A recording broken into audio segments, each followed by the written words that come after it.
को राजनीति में आना चाहिए।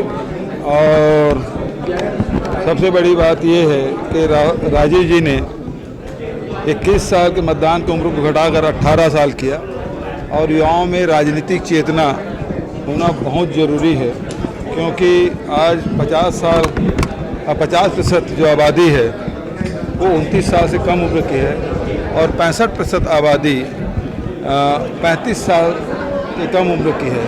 ये सबसे युवा राष्ट्र है और इसमें युवाओं के भागीदारी होना चाहिए, ज़्यादा से ज़्यादा होना चाहिए। अभी हमारे देखिए कांग्रेस के राष्ट्रीय महाधिवेशन रायपुर में जो हुआ उसमें ये भी पारित हुआ कि 50 साल की कम उम्र के लोग आधी जो जनसंख्या है वो सभी पदों पे होगा। भाई रेलवे सबसे बड़ा रोज़गार देने वाला है, जितने हमारे सार्वजनिक उपक्रम हैं वो रोज़गार देने वाले हैं, तो सब कुछ बेच रहे हैं। यहीं छत्तीसगढ़ में 23 24 ट्रेनें हैं वो रद्द हो जाती हैं। 3 लाख पद खाली पड़े हुए हैं, वो भर्ती नहीं हो रही है। सार्वजनिक उपक्रम को बेच रहे हैं, अब नगर नार शुरू नहीं है, उसको बेचने की सूची में वो आ गया है, तो रोज़गार मिलेगा कहाँ से? केंद्र सरकार की ये नाकामी है, वो चाहते नहीं कि युवाओं को रोज़गार मिले, लोग सक्षम हो। ये उसके रणनीति में नहीं है, वो तो केवल लड़ाने के लिए, घृणा फैलाने, हिंसा फैला के सत्ता प्राप्त करना चाहता है।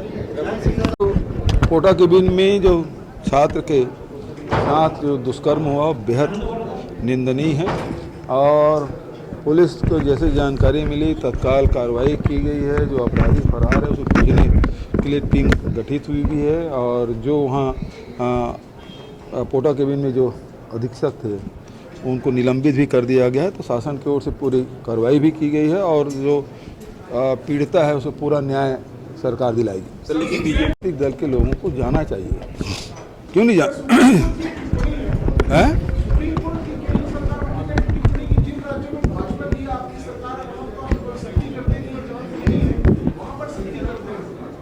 किस मामले में?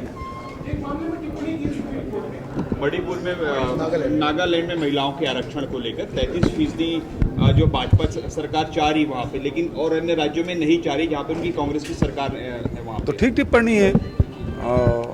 यदि सुप्रीम कोर्ट में इस प्रकार टिप्पणी की है तो केंद्र सरकार को उसको भारतीय जनता पार्टी इसको ध्यान में रखना चाहिए। तो बड़ी टिप्पणी। राज्य सरकार किसानों के दर्द को नहीं समझ सकते कि किन परिस्थितियों में फसल उपजाते हैं उसकी कीमत नहीं मिलती और घाटे में हो जाता है और कर से लदे रहते हैं। और छत्तीसगढ़ सरकार ने 9-9.5 हज़ार करोड़ रुपया माफ़ करके किसानों को ऋण किया और आज देखिए कि छत्तीसगढ़ किसान कितने खुशहाल हैं। उसको समर्थन मूल्य मिल रहा है, राजीव गांधी किसान न्याय योजना मिल रहा है। वो धान की कीमत इस साल 2640 रुपये पड़ा है, तो देश में सर्वाधिक धान की कीमत छत्तीसगढ़ में मिल रहा है। तो किसानों को हमेशा किसान को इसीलिए वो रेवड़ी कहते हैं। किसान को जो दे रहे हैं उसको भारतीय जनता पार्टी रेवड़ी कहते हैं और उसकी सबक फिर सिखाएंगे अभी 2023 के चुनाव में, 2024 की लोकसभा में। सुकमा में जो घटना हुई है, खड़गे जी ठीक है, प्रधानमंत्री जी बयान दे, चर्चा करने के तैयार हैं। वो क्यों नहीं आ रहे हैं? इतनी सी बात है भाई, देश के प्रधानमंत्री हैं, वो चुनाव प्रचार करने जा सकते हैं, दुनिया भर के देश में वो दौरा कर सकते हैं, तो सदन में वो क्यों बात नहीं करते? तो यही बात तो खड़गे जी कह रहे हैं।